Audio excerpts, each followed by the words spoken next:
We're going all the way back to the 16th century. Oh, wow. Okay, that's pretty far back. What's on the agenda? We're going to be diving into Rabbi Moses Almosnino's Conduct of Life. Conduct of life. Sounds intriguing. What's it all about? Well, just imagine you're a young guy in the 1500s, Okay, I'm picturing it. and your rabbi uncle, who also happens to be a brilliant scholar, Okay, got it. sends you this long letter packed with advice on how to live a good life. Ah, like a personal mentorship across the centuries. Precisely.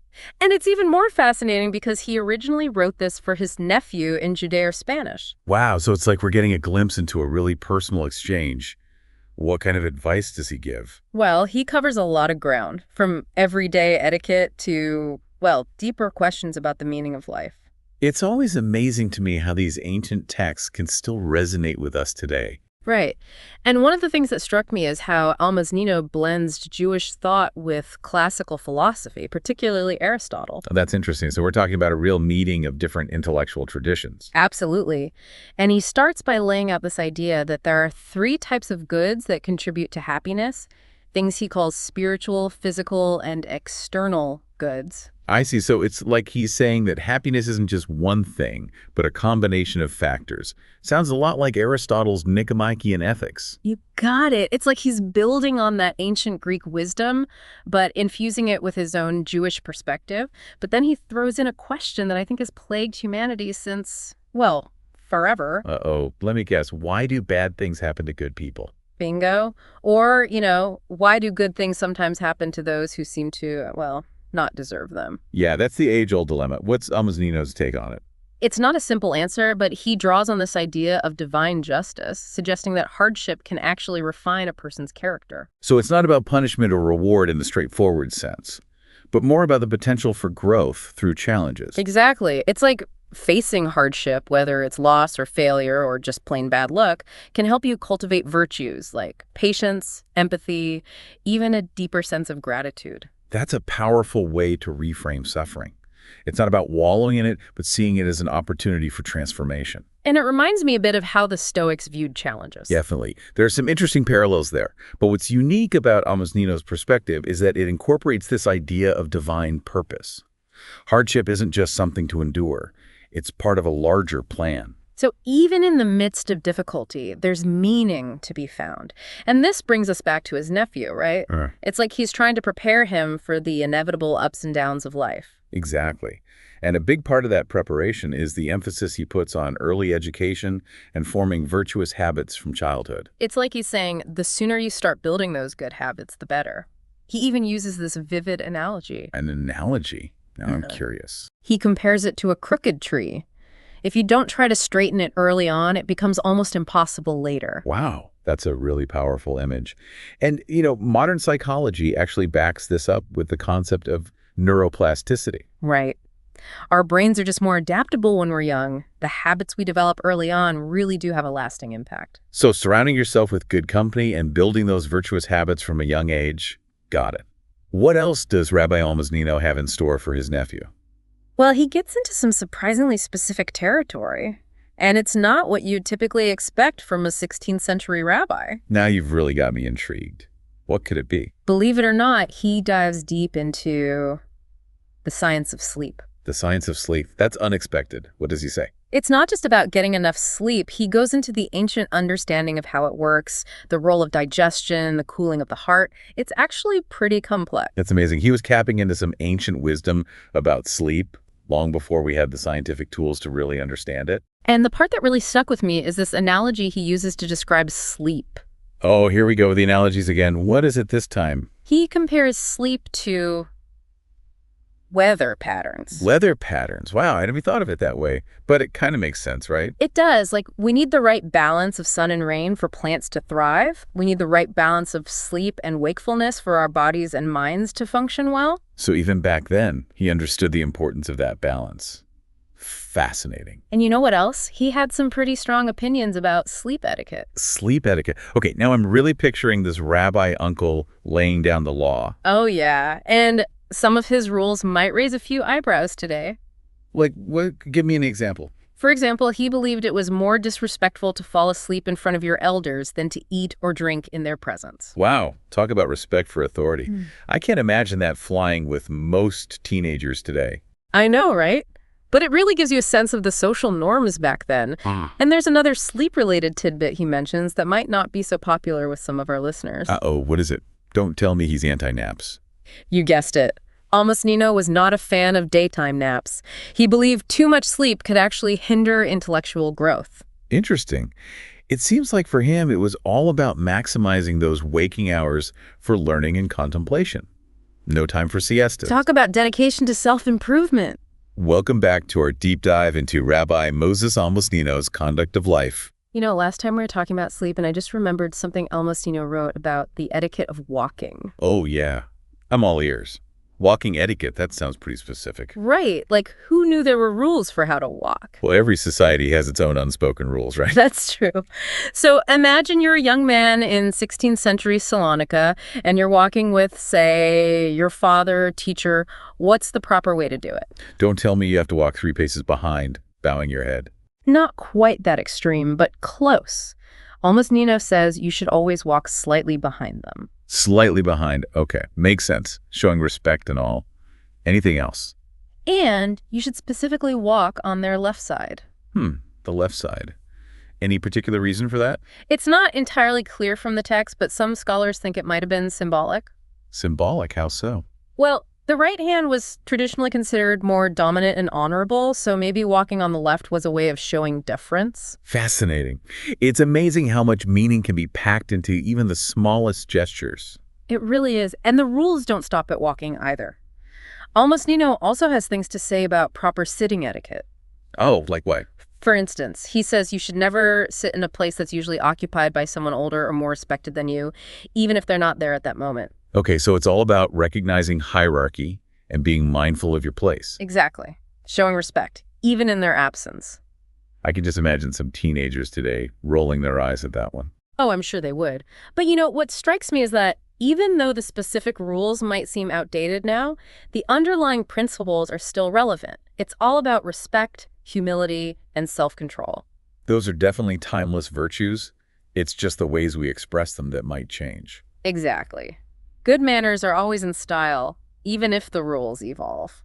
And speaking of things that transcend time, Almosnino had some pretty interesting thoughts on the power of words. Oh, yeah, the whole speech versus silence thing. Right. He uses that really clever analogy, remember? Remind me. He compares speech to medicine. Oh, right. Powerful stuff. He's basically saying that words can heal, but only if used correctly, in the right dose, at the right time. Right. Like, think about how good it feels when someone offers you a kind word when you're down. That's the healing power of speech. Absolutely. But on the flip side, words can also be incredibly harmful if used carelessly. He's basically saying that we need to be just as careful with our words as a doctor is with their prescriptions. I love that. And he actually praises silence quite a bit, too. He talks about how much you can learn by simply listening, by being quiet and observing. That's so true. It's easy to forget the power of silence in our world of constant communication. Seriously. I feel like I'm constantly bombarded with information and opinions. Sometimes it's just nice to unplug and, well, just be. I hear you. Taking that time to reflect, to just absorb what's around you without feeling the need to jump in with your own 2 cents, it's a valuable skill. Yeah. Almosnino was definitely onto something there. He really was. So we've got walking, sitting, speaking, and being silent. What else is on Rabbi Almosnino's etiquette checklist? Well, he also delves into the different stages of life, childhood, youth, adulthood, and how we should approach each one. Oh, interesting. So it's not just about external behavior, but about how we grow and develop as individuals over time. Exactly. And he sees these stages not just as chronological markers, but as distinct phases, each with its own purpose and set of challenges. So it's like a journey, a process of continuous learning and development. I like that. He's basically saying that how we navigate those earlier stages, childhood and youth, has a direct impact on our happiness and fulfillment later on in adulthood. It's all connected. That makes a lot of sense. Yeah. So what does he say about each stage? Let's start with childhood.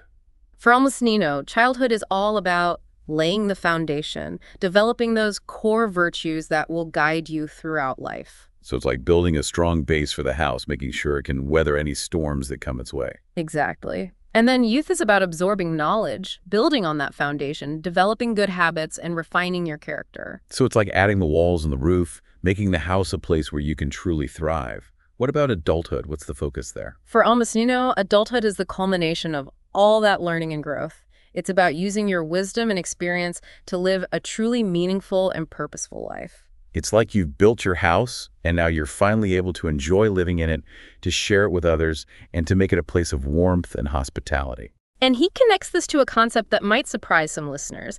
He talks about preparing for what comes after this life. Really? So it's not just about living a good life here and now, but about preparing for the afterlife. That's a key part of his philosophy, definitely. He was deeply rooted in Jewish teachings, and he believed that our actions in this life have repercussions for what comes next. Wow, so he really takes the long view, doesn't he? He does, but even for those who don't necessarily share that belief system, his ideas about the stages of life offer a really valuable framework for thinking about personal growth and fulfillment. I can see that. It's like he's saying that life is a journey with a purpose, and each stage is an opportunity to learn, to grow, and to prepare for what lies ahead, both in this life and beyond. He even goes deeper, introducing this concept of the 3 days from the prophet Hosea. Okay, 3 days. I'm intrigued. What are these days supposed to represent? According to Hosea, and as interpreted by Almosnino, they represent 3 distinct periods: our present life, the afterlife, and the day of resurrection. That's a pretty profound framework. It really emphasizes the idea that our actions in this life have lasting significance. And it's a reminder to make the most of this first day, this present life, because our choices here have repercussions for what comes next. That's a powerful message. And it really ties everything together, doesn't it? All of Almosnino's advice, from etiquette to virtue, it's all ultimately about living a life of meaning and purpose. It really is. And I think that's what makes his conduct of life so compelling, even centuries later. And we're back for the final part of our deep dive into Rabbi Moses Almosnino's conduct of life. Remember, this 16th century rabbi was like a life coach for his nephew. He really was. Yeah. And we've already uncovered so many fascinating insights, from sleep etiquette to the power of words. Right. But there's still more to explore, so let's jump right in. Today, we're diving into the realm of virtues, those essential qualities that Almosnino believed were key to living a fulfilling life. Sounds good to me. So what virtues are on the agenda? He covers some of the classics like courage, temperance, justice, and friendship. All of those are big ones. Timeless virtues that are just as relevant today as they were back then. Exactly. And what's interesting is that Almosnino doesn't just give us simple definitions. He really digs into what these virtues look like in practice. I like that. It's one thing to talk about virtues in the abstract, but it's another to actually apply them in our daily lives. Okay, so let's start with courage. What does Rabbi Almosnino have to say about being courageous? Well, for him, courage wasn't just about physical bravery on a battlefield. It was about having that inner strength to stand up for what you believe in, even when it's tough. So speaking truth to power, even if it means facing consequences. Exactly. Or think about those times when you have to confront your own bad habits. It's not easy, but doing the right thing even when it's difficult, that's courage. I love that. True courage isn't always flashy or dramatic. It's often quiet, personal, and sometimes really hard. Right. It's about those everyday acts of bravery that make a real difference in our lives. Okay, so we've got courage covered. What about temperance? What's his take on that one? Well, he talks about moderation in physical things like eating, drinking, not overindulging.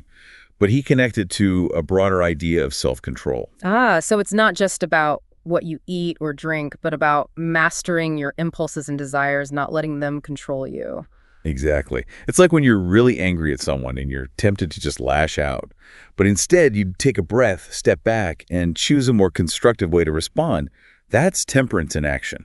It's like hitting that pause button before you say or do something you'll regret later. And, that kind of self-control can be applied to so many areas of life. It's about making conscious choices, even when it's hard. All right, so courage is about facing those outward challenges. Temperance is about mastering yourself. What about justice? What does Almosnino have to say about living a just life? Well, he talks about acting in accordance with a higher moral law, striving to create a more just world. It's not just about being fair to others. It's about actively working to make things better, right? Right, like speaking out against injustice when you see it, or fighting for equality and fairness for everyone. It's about putting those values into action. It's like saying that justice isn't passive, It requires us to be engaged in making the world a better place. Okay, we've got courage, temperance, and justice. What about friendship? How does that fit into the picture? Almosnino actually saw friendship as a crucial part of living a virtuous life. He believed that true friends challenge you to be better, support you through tough times, and help you grow as a person. So it's not just about hanging out and having fun. It's about those deep, meaningful connections that really nourish our souls. Exactly. And, I think he would say that choosing your friends wisely is just as important as cultivating any other virtue. The people we surround ourselves with have a huge impact on who we become.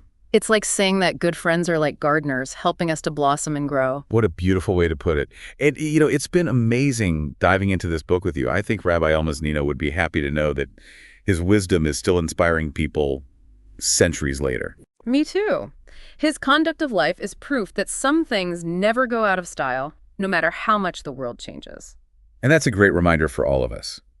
These timeless virtues like courage, temperance, justice, and friendship, they're still just as important for living a fulfilling life today. Absolutely. So, to our listeners, we hope you've enjoyed this journey back in time with us. We encourage you to keep exploring these ancient texts, to keep learning, keep growing, and keep those conversations going. And most importantly, don't be afraid to put these virtues into practice in your own lives. Start small, be consistent, and who knows, maybe you'll inspire someone else to do the same.